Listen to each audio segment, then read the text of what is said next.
अच्छा, कभी सोचा है कि कोई मामूली सी सैर एक यादगार सामुदायिक अनुभव में कैसे बदल जाती है? आज हम एक छोटी सी कहानी के जरिए उन सारी चीजों को समझेंगे जो किसी भी आयोजन को सफल बनाने के लिए बेहद जरूरी हैं। तो चलिए शुरू करते हैं और जानते हैं कि एक साधारण सी आउटिंग को खास कैसे बनाया जाता है।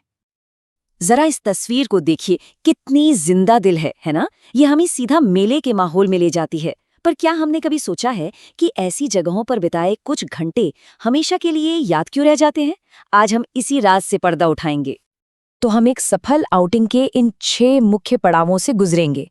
प्लानिंग से लेकर यादें बनाने तक हम एक एक करके देखेंगे कि हर कदम कितना जरूरी है। किसी भी बड़े आयोजन की नींव उसकी प्लानिंग में होती है। चलिए देखते हैं कि कैसे अलग-अलग ग्रुप एक साथ आने के लिए तालमेल बिठाते हैं। ये तस्वीरें हमें दिखाती हैं कि कैसे कई परिवारों ने मिलकर अपनी अपनी यात्रा की योजना बनाई। देखिए, एक ग्रुप बस से आ रहा है तो दूसरा ट्रेन और ऑटो रिक्शा लेकर, ताकि सब मेले में एक साथ मिल सकें। और ये क्या दिखाता है?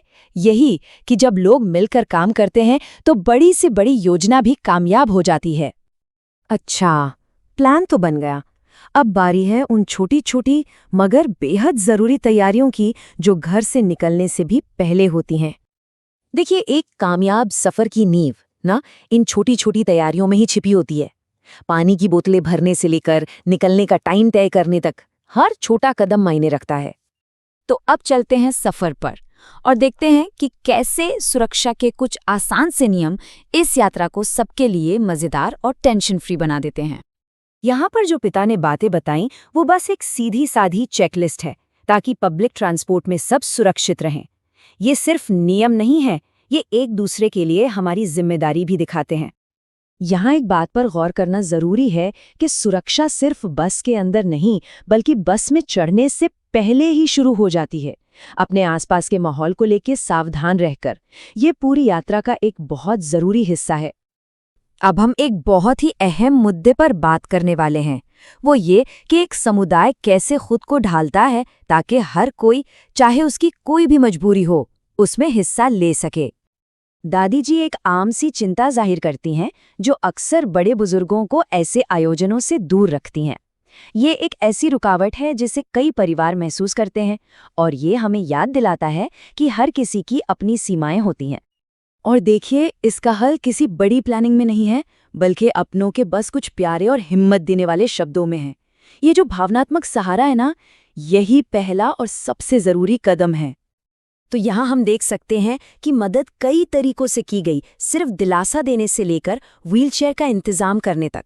ये दिखाता है कि असली अपनापन सिर्फ बातों से नहीं बल्कि काम से आता है। और नतीजा ये देखिए, सब लोग एक साथ इस दिन का मजा ले रहे हैं। यही तो है असली कामयाबी।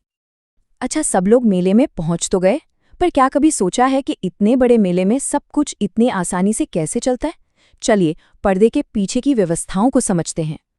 चलिए जरा एंट्री गेट पर ही नजर डालते हैं।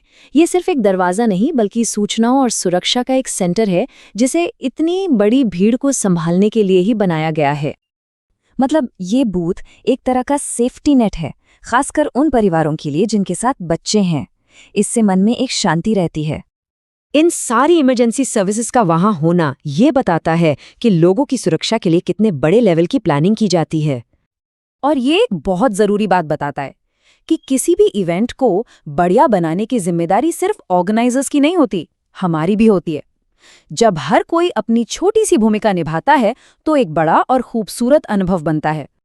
अच्छा, प्लानिंग हो गई, सेफ्टी भी देख ली, पर इन सबके पीछे असल मकसद क्या है? चलिए अब इस पर बात करते हैं।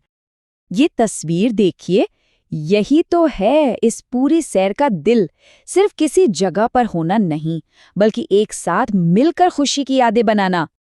ये जो छोटी छोटी चीजें हैं ना, साथ में हाथ धोना, खाना बांटना और फिर मिलकर सफाई करना, यही वो चीजें हैं जो एक मजेदार दिन को एक यादगार दिन बना देती हैं।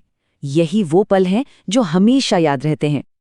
तो इस सब से हमने क्या सीखा? यही कि थोड़ी सी देखभाल और थोड़ी सी प्लानिंग से हम सब ऐसे अनमोल पल बना सकते हैं। तो सवाल ये है कि अगली सामुदायिक स्मृति कब और कहां बनने जा रही है?